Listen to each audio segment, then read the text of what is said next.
लेकिन पंजशीर में तालिबान से जंग लड़ रहे अमरुल्लाह साले ने CNN न्यूज 18 से बात करते हुए पंजशीर पर कब्जे की बात को अफवाह बताया। उन्होंने अपने देश छोड़कर भाग जाने की खबर को भी तालिबान का झूठा प्रोपेगेंडा कहा। उन्होंने दावा किया कि वो पंजशीर में बैठकर CNN न्यूज 18 से बात कर रहे हैं। साथ ही उन्होंने इस हालात को संभालने में जुटे होने और पंजशीर पर सिर्फ तालिबान ही नहीं बल्कि पाकिस्तान, अलकायदा और तालिबान की तरफ से हमले होने का दावा किया है। साथ ही उन्होंने किसी भी इलाके के नहीं खोने की भी बात कही।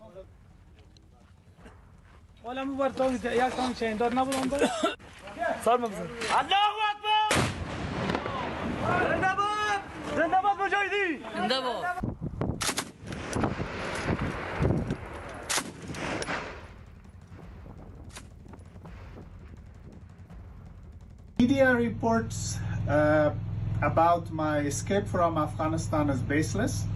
I am in my base in the Panjshir Valley. I am talking to you from there. I have had several meetings with our commanders and with the political leaders. There is no doubt it's a difficult situation. We are under invasion of the Taliban. They are Al-Qaeda allies and other terrorist groups from the region and beyond. They are being backed by Pakistan as usual. They have had casualties, no doubt we have had casualties. Yesterday I attended the funeral of my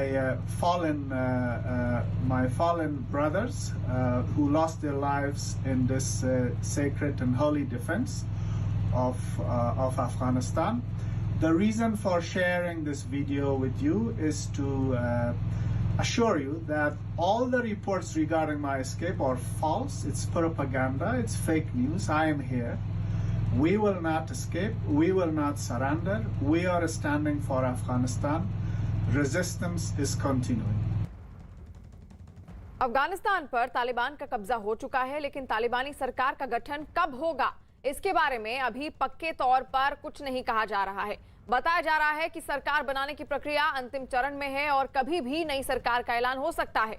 इस बीच तालिबान की तरफ से ये बताया गया कि अफगानिस्तान में तालिबान सरकार का सबसे बड़ा चेहरा मुल्ला बरादर होंगे और ये भी तय है कि देश शरिया कानून के हिसाब से ही चलेगा।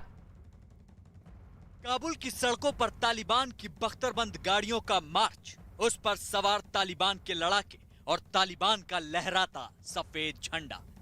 तालिबान के लड़ाकों की देखरेख में काबुल में राष्ट्रपति पैलेस की सजावट और तैयार होते नए झंडे।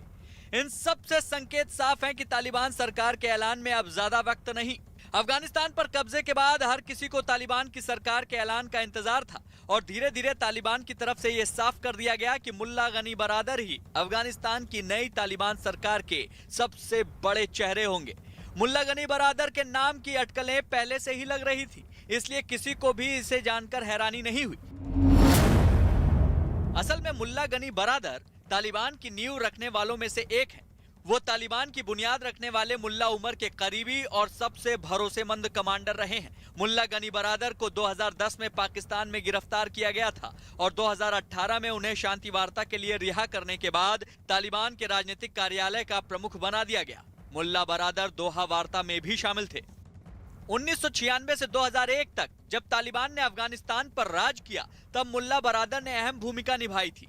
बीते कुछ दिनों से तालिबान सरकार और उसमें मुल्ला बरादर को मिलने वाली सबसे बड़ी जिम्मेदारी को लेकर संकेत दिए जाने लगे थे।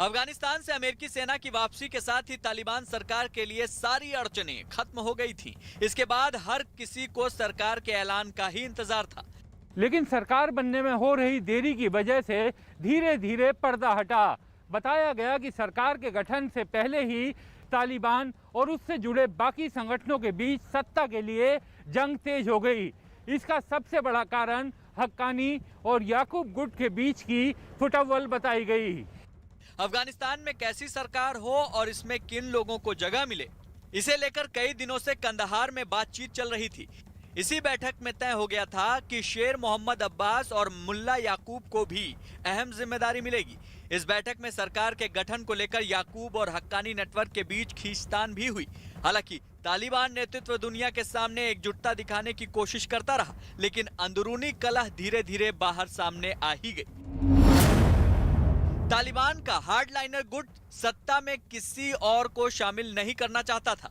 मुल्ला उमर का बेटा मुल्ला याकूब राजनीति से जुड़े लोगों के बजाय सेना से जुड़े लोगों को सरकार में शामिल करना चाहता था, लेकिन दोहा ऑफिस के तालिबानी नेता दूसरे पक्षों को भी शामिल करना चाहते थे। राजनीति से जुड़े लोगों को सरकार का चेहरा बनाने के पक्ष में मुल्ला बरादर भी थे। किसी नतीजे पर पहुंचने के लिए तालिबान के सबसे बड़े नेता हिबतुल्लाह अखंजादा की अध्यक्षता में कंदहार में बैठक हुई। इसी में सरकार की सूरत तय की गई। इसी बैठक में तय हुआ कि अफगानिस्तान में तालिबान सरकार ईरान की तर्ज पर बनेगी, जिसके मुताबिक सरकार चलाने के लिए सुप्रीम काउंसिल बनाई जाएगी। इसके मुताबिक धार्मिक परिषद, जिसे शूरा कहा जाता है, सरकार के लिए दिशा निर्देश यही तय करेगी। शूरा में तालिबान के बुजुर्ग नेता और तमाम कबीलों के लोग होंगे। दोहा वार्ता में शामिल 80% चेहरे तालिबान सरकार में शामिल हो सकते हैं। शेर अब्बास तानकजई को नई सरकार का विदेश मंत्री बनाया जा सकता है। करजई और अब्दुल्ला को सरकार में जगह तो नहीं मिलेगी, लेकिन इन्हें किसी सलाहकार समूह में रखा जा सकता है। समझा जा रहा है कि नई सरकार में हक्कानी ग्रुप की आधी हिस्सेदारी हो सकती है, इसलिए गुलबुद्दीन हिकमतयार को भी सरकार में शामिल किया जा सकता है। अभी ये कार्यवाहक सरकार होगी। नए संविधान के लागू होने के बाद ही स्थायी सरकार का गठन होगा। ये भी बताया गया कि तालिबान अफगानिस्तान में मौजूद संविधान को रद्द कर 1964-65 के पुराने संविधान को ही फिर से लागू कर सकता है, क्योंकि तालिबान का मानना है नया संविधान विदेशी मुल्कों के अधीन बनाया गया था। इस फैसले की झलक भी मिलने लगी है। तालिबान ने काबुल की एक मस्जिद से घोषणा की। इसके मुताबिक चोरी के जुर्म में पकड़े जाने पर शरिया कानून के तहत आरोपी के दोनों हाथ काटे जाएंगे। यानी तालिबान सरकार का रंग रूप फिलहाल तय हो गया है और अंदरूनी कलह थमता दिख रहा है। लेकिन यह तालिबान का नकली चेहरा है। मजहब के नाम पर खून खराबा करने वाले तालिबान के आतंकी जब पंजशीर के लड़ाकों के डर से भागे तो गुलबहार की एक मस्जिद में बम छोड़ गए। एनआरएफ ने तालिबान की इस करतूत को इस्लाम विरोधी बताया है। तालिबान की इस हरकत के बाद गुलबहार में लोग उनके खिलाफ गुस्से से भरे नजर आए।